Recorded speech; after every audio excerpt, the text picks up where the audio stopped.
नमस्कार. हांव राजेश वैकुंठ दाबोळकर. काल चर्च स्क्वेराकडे हजारभर लोक जमोन शेल्लेकरान हाक दिल्या उपरांत TCP मिनिस्टराक ड्रॉप करचो एक मागणे खातीर जे आमचे गोंयचे काणकोण ते पेडण्या पर्यंत लोक येयल्ले तांकां मना काळजांचें हांव देव बरें करूं म्हणटा. ही लढाई अशीच चालू दवरची. प्रत्येक वाड्यान तुमी अवेरनेस करचे जेणे करून लोक भायर सरपाक जावं. आमचो गोंय आमकां वांटूंक जाय जाल्यार आमच्या शिवाय पर्याय ना. ह्या पॉलिटिकल लिडरांचेर तुमी विश्वास दवरूं नाका. हेंचे कडेन एकूच एजेंडा आसा, आपली पोटां आनी बोल्सां कशीं भरची ती आनी सर्वसामान्य मनीस कसो मरचो तो.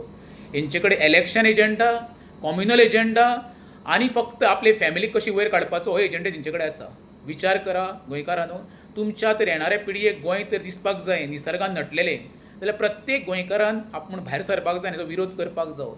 जंय स्वप्नील शेल्लेकरान जी ऑनलायन मोहीम चालू केल्ली आसा ते मोहिमेक प्रत्येकान सहभाग करचो, आपलो विरोध करचो, जेणे करून आमी एक प्रखर विरोधक म्हणून गोंयांत प्रत्येक जनतेचो भुरगो जावं बायल जावं घोव जावं चेडो जावं कोणी तरी बाबा इनिशिएटीव घेवपाक जाय जेणे करून आमचें गोंय हेच्या फुडें सेफ उरतलें. नाल्यार आमचो विनाश अटळ आसा. जर तर आमी जेमेचें सोंग घेतलें तर ताका लागून जनतेक सांगता जेमेचें सोंग घेवं नाका, जेणे करून हे जागे कशे उरतले ते हांकां न्हिदोंक कशेंच दिवं नाका.